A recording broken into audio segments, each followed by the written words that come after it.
यहाँ उपस्थित और विश्व के कोने कोने में हम सबसे साथ जुड़े हुए सभी राम भक्त, आप सबको प्रणाम, आप सबको राम राम।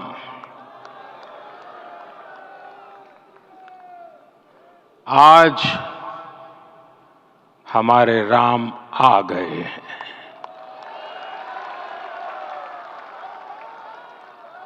सदियों की प्रतीक्षा के बाद हमारे राम आ गए हैं। सदियों का अभूतपूर्व धैर्य, अनगिनत बलिदान, त्याग और तपस्या के बाद हमारे प्रभु राम आ गए हैं। इस शुभ घड़ी की आप सभी को, समस्त देशवासियों को बहुत बहुत बधाई। मैं अभी गर्भगृह में ईश्वरीय चेतना का साक्षी बनकर आपके सामने उपस्थित हुआ हूं। कितना कुछ कहने को है, लेकिन कंठ अवरुद्ध है। मेरा शरीर अभी भी स्पंदित है, चित्त अभी भी उस पल में लीन है।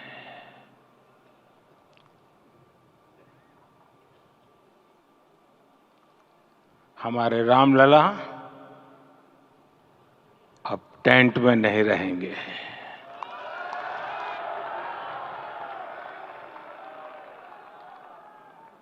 हमारे रामलला अब इस दिव्य मंदिर में रहेंगे। मेरा पक्का विश्वास है, अपार श्रद्धा है कि जो घटित हुआ है इसकी अनुभूति देश के, विश्व के कोने कोने में राम भक्तों को हो रही होगी। ये क्षण अलौकिक है, ये पल पवित्रतम है। ये माहौल, ये वातावरण, ये ऊर्जा, ये घड़ी प्रभु श्री राम का हम सब पर आशीर्वाद है। 22 जनवरी 2024 का ये सूरज एक अद्भुत आभा लेकर आया है।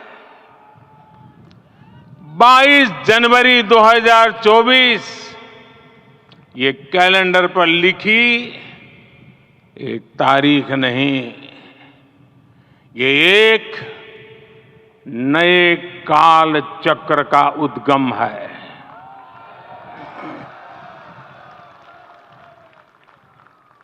राम मंदिर के भूमि पूजन के बाद से प्रतिदिन पूरे देश में उमंग और उत्साह बढ़ता ही जा रहा था।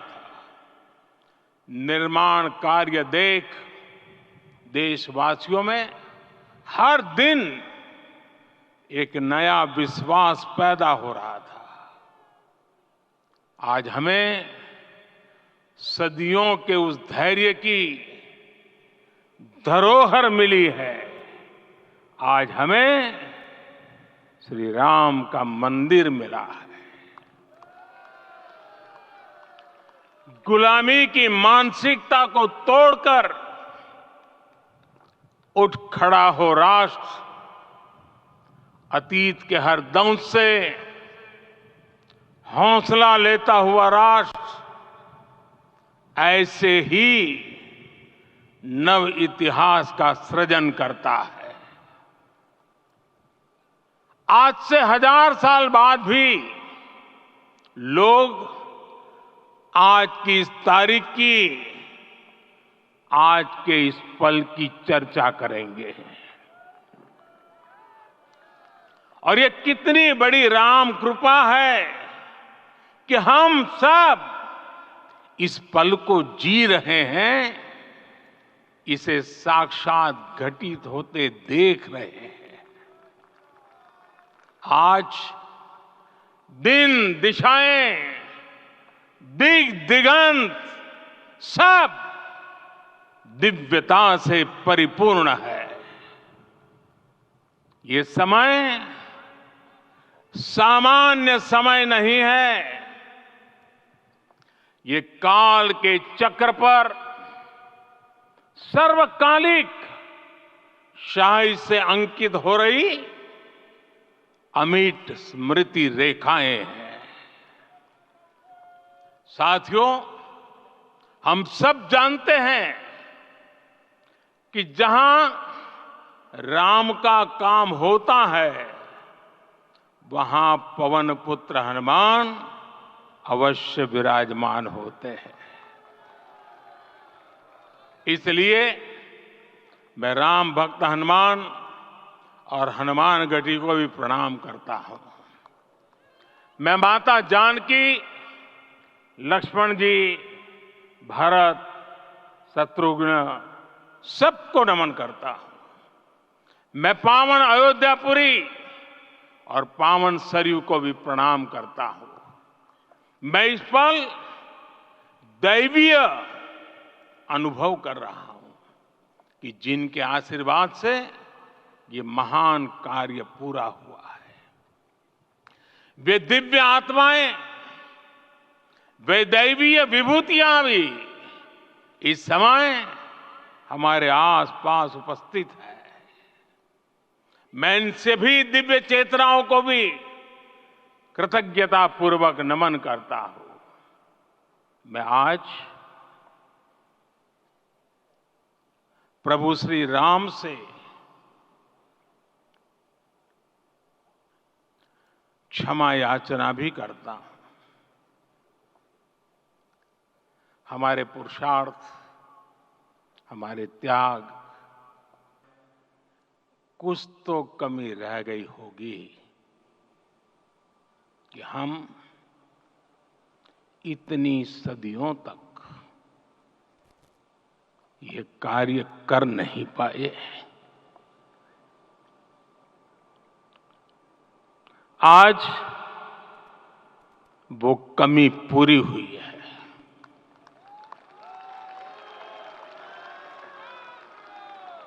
मुझे विश्वास है प्रभु राम आज हमें अवश्य क्षमा करेंगे।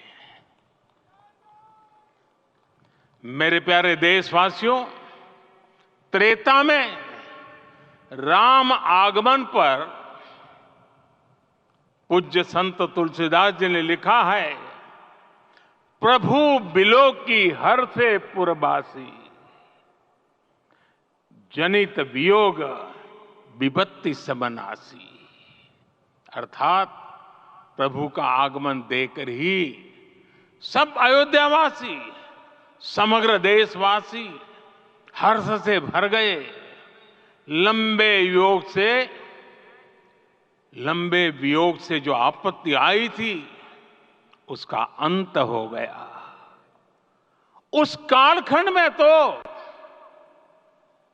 वो वियोग केवल 14 वर्षों का था, तब भी इतना असह्य था। इस युग में तो अयोध्या और देशवासियों ने सैकड़ों वर्षों का वियोग सहा है। हमारी कई कई पीढ़ियों ने वियोग सहा है। भारत के तो संविधान में उसकी पहली प्रति में भगवान राम विराजमान है।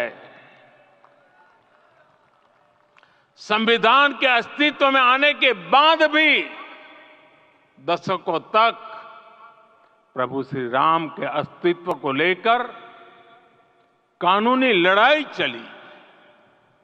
मैं आभार व्यक्त करूंगा भारत की न्यायपालिका का, जिसने न्याय की लाज रख ली।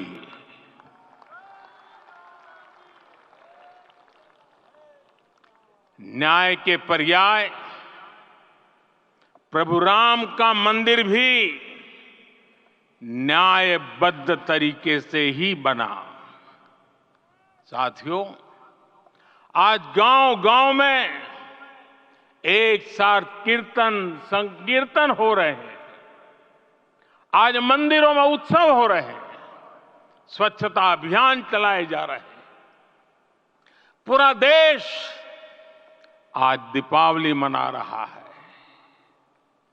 आज शाम घर घर राम ज्योति प्रज्वलित करने की तैयारी है।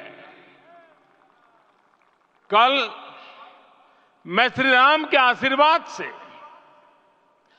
धनुषकोडी में राम सेतु के आरंभ बिंदु अरिचल मुनाई पर था। जिस घड़ी प्रभु राम समुद्र पार करने निकले थे, वो एक पल था जिसने काल चक्र को बदला था। उस भावमय पल को महसूस करने का मेरा ये विनम्र प्रयास था। वहां पर मैंने पुष्प वंदना की। वहां मेरे भीतर एक विश्वास जगा कि जैसे उस समय काल चक्र बदला था, उसी तरह अब काल चक्र फिर बदलेगा और शुभ दिशा में बढ़ेगा। अपने 11 दिन के व्रत अनुष्ठान के दौरान मैंने उन स्थानों का चरण स्पर्श करने का प्रयास किया जहां प्रभु राम के चरण पड़े थे। चाहे वो नासिक का पंचवटी धाम हो, केरला का पवित्र त्रिपायर मंदिर हो, आंध्र प्रदेश में लेपाक्षी हो, श्रीरंगम में रंगनाथ स्वामी मंदिर हो, रामेश्वरम में श्री रामनाथ स्वामी मंदिर हो, या फिर धनुषकोडी। मेरा सौभाग्य है कि इसी पुनीत पवित्र भाव के साथ मुझे सागर से सरयू तक की यात्रा का अवसर मिला। सागर से सरयू तक हर जगह राम नाम का वही उत्सव भाव छाया हुआ है। प्रभु राम तो भारत की आत्मा के कण कण से जुड़े हुए हैं।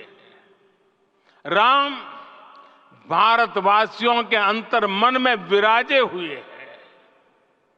हम भारत में कहीं भी किसी की अंतरात्मा को छुएंगे तो इस एकत्व की अनुभूति होगी और यही भाव सब जगह मिलेगा।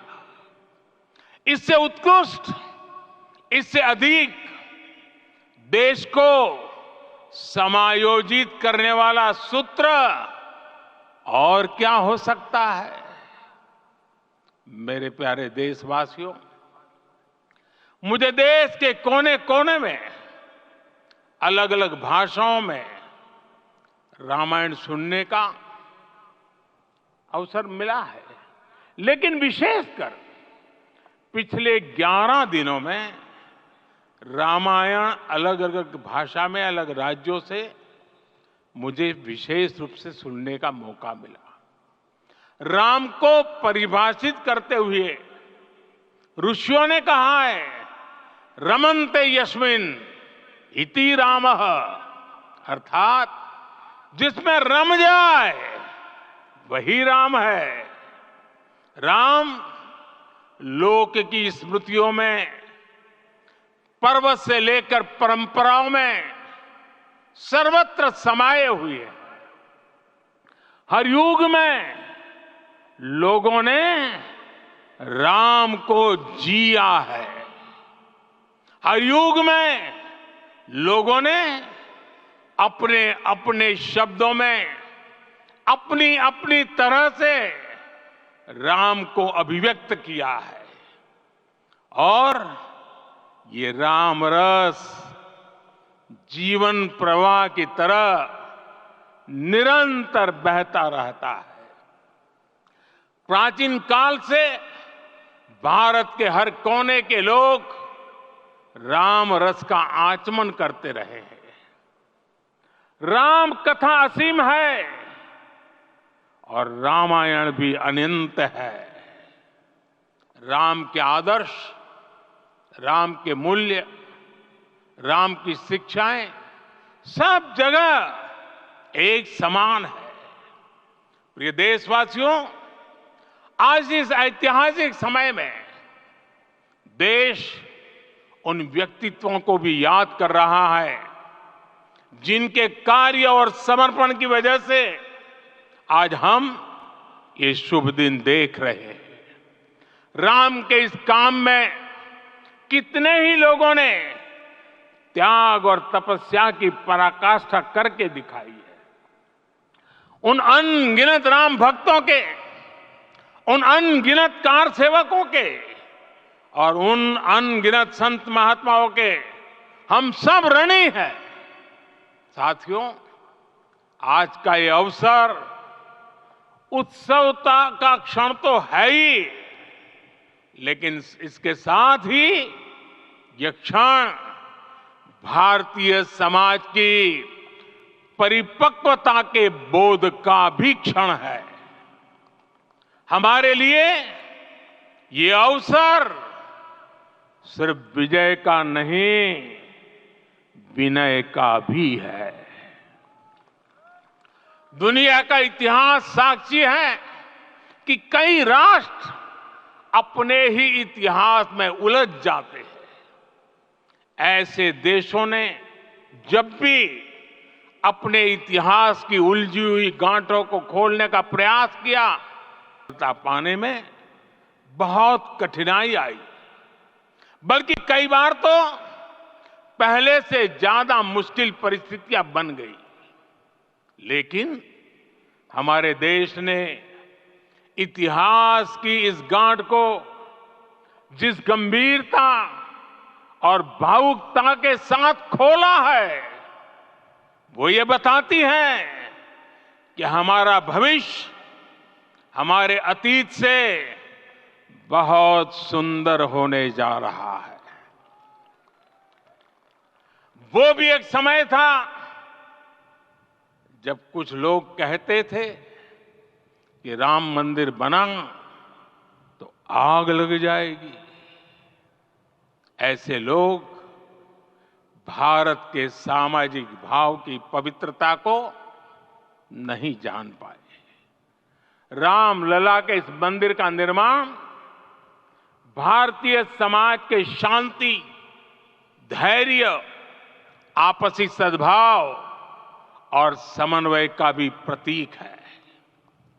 हम देख रहे हैं ये निर्माण किसी आग को नहीं बल्कि ऊर्जा को जन्म दे रहा है।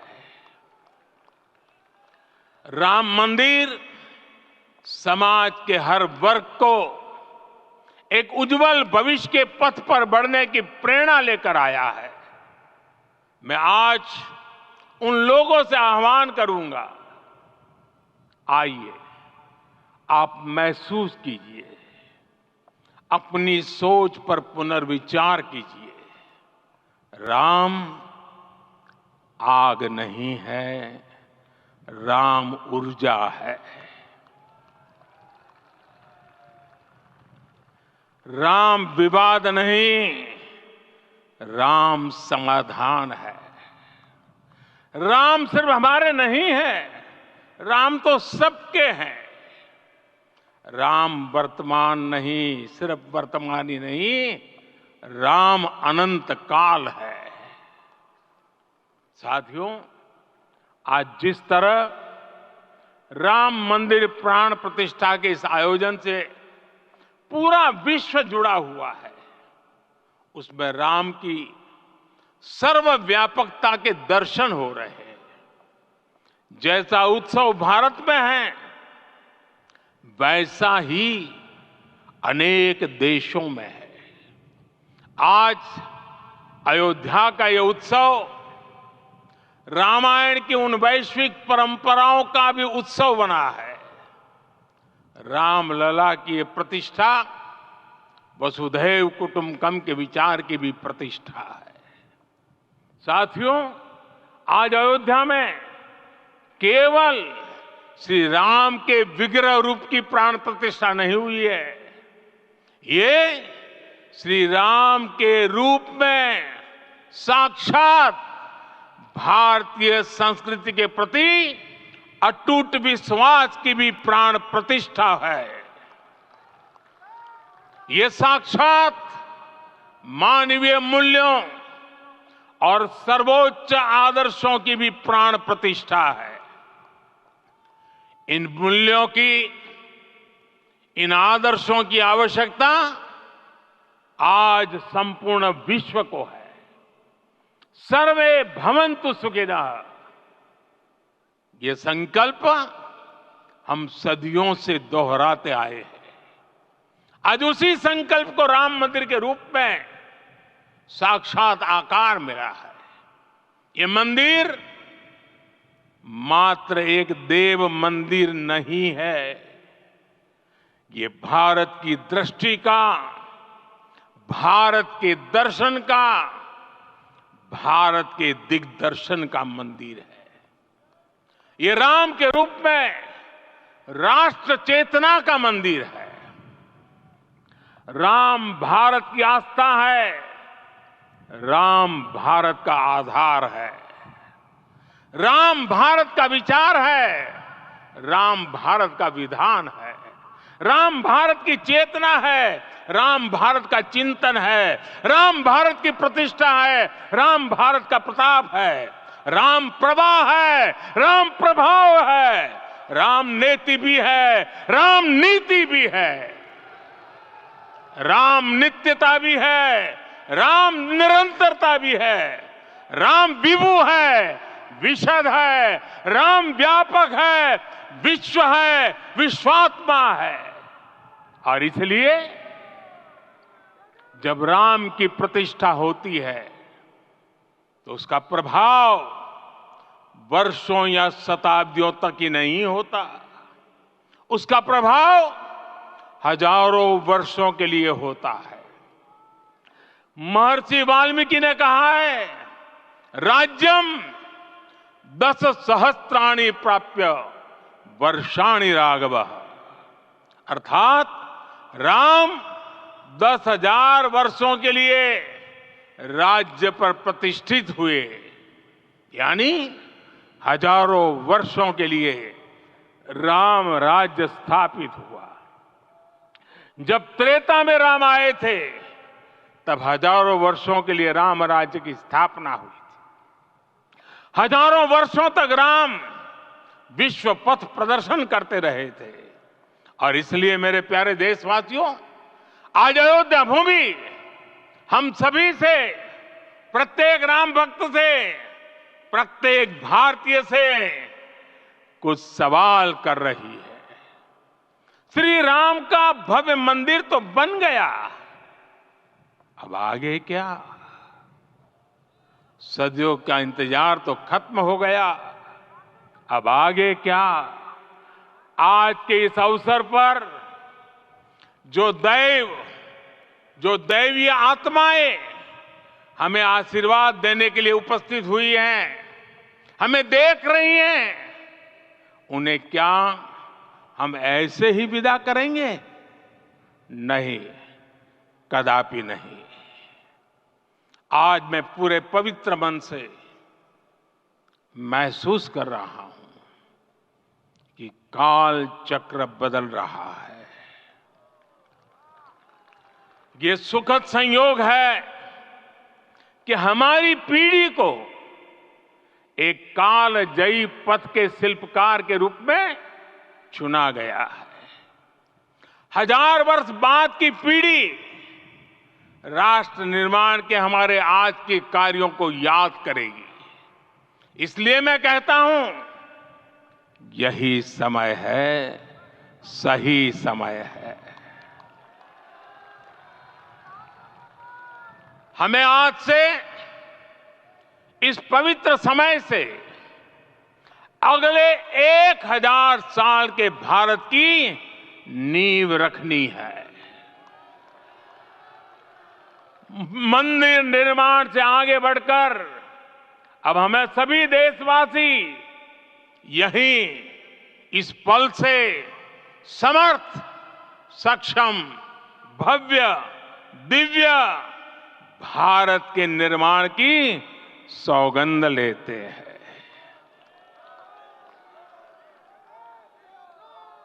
राम के विचार मानस के साथ ही जनमानस में भी हो, यही राष्ट्र निर्माण की सीढ़ी है।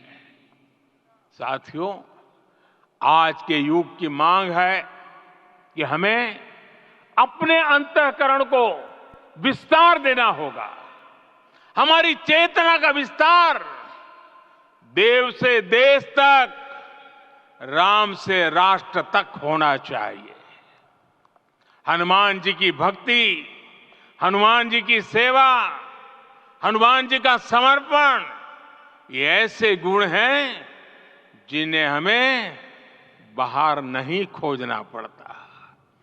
प्रत्येक भारतीय में भक्ति, सेवा और समर्पण के भाव समर्थ, सक्षम, भव्य, दिव्य भारत का आधार बनेंगे। और यही तो है देव से देश और राम से राष्ट्र की चेतना का विस्तार। दूर सुदूर जंगल में, कुटिया में जीवन गुजारने वाली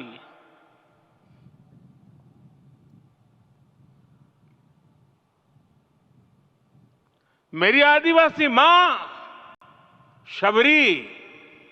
शबरी का ध्यान आते ही अप्रतिम विश्वास जागृत होता है। मां शबरी तो कब से कहती थी, राम आएंगे।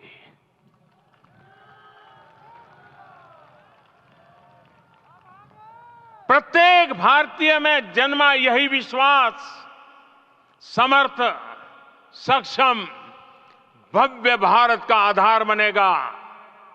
और यही तो है देव से देश और राम से राष्ट्र की चेतना का विस्तार। हम सब जानते हैं कि निषाद राज की मित्रता सभी बंधनों से परे है। निषाद राज का राम के प्रति सम्मोहन, प्रभु राम का निषाद राज के लिए अपनापन कितना मौलिक है। सब अपने हैं, सभी समान है।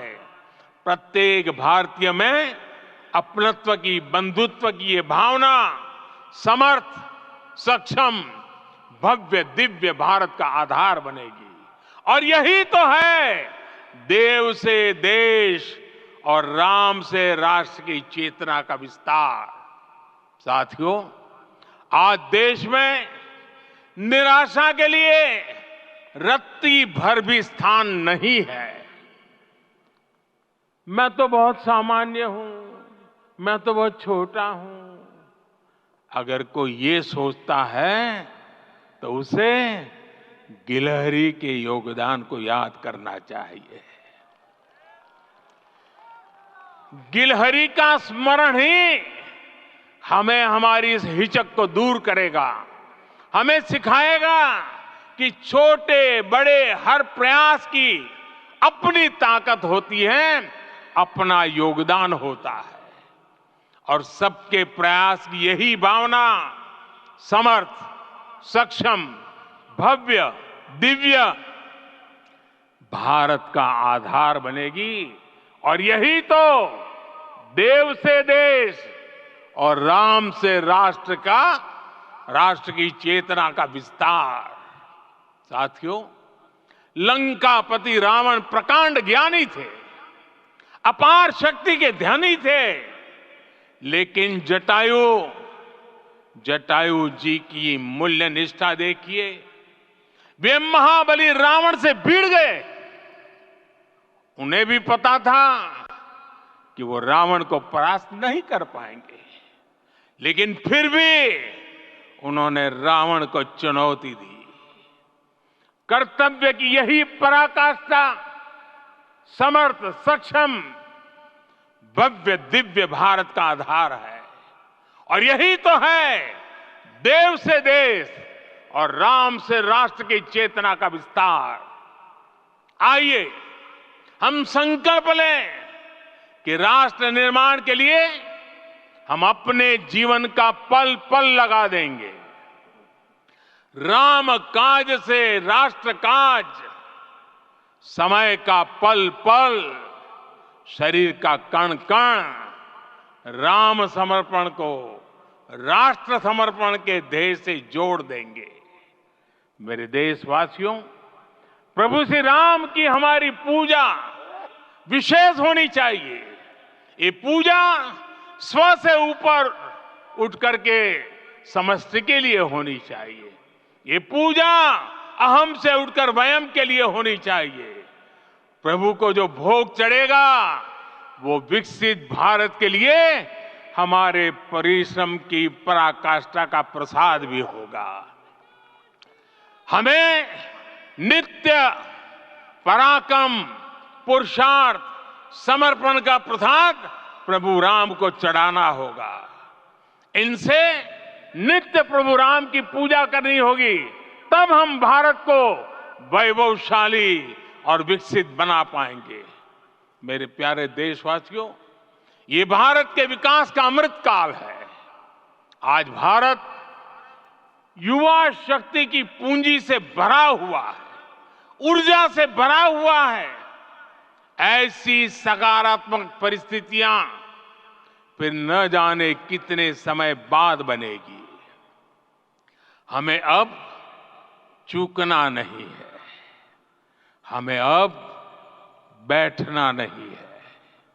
मैं अपने देश के युवाओं से कहूंगा, आपके सामने हजारों वर्ष की परंपरा की प्रेरणा है। आप भारत की उस पीढ़ी का प्रतिनिधित्व करते हैं जो चांद पर तिरंगा लहरा रही है।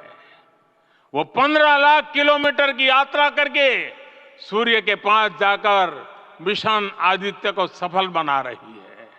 जो आसमान में तेजस और सागर में विक्रांत का परचम लहरा रही है।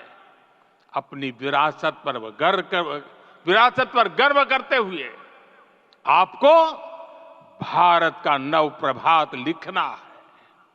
परंपरा की पवित्रता और आधुनिकता की अनंतता, दोनों ही पथ पर चलते हुए भारत समृद्धि के लक्ष्य तक पहुंचेगा। मेरे साथियों, आने वाला समय अब सफलता का है। आने वाला समय अब सिद्धि का है। ये भव्य राम मंदिर साक्षी बनेगा भारत के उत्कर्ष का, भारत के उदय का। ये भव्य राम मंदिर साक्षी बनेगा भव्य भारत के अभ्युदय का, विकसित भारत का। ये मंदिर सिखाता है कि अगर लक्ष्य सत्य प्रमाणित हो, अगर लक्ष्य सामूहिकता और संगठित शक्ति से जन्मा हो, तब उस लक्ष्य को प्राप्त करना असंभव नहीं है।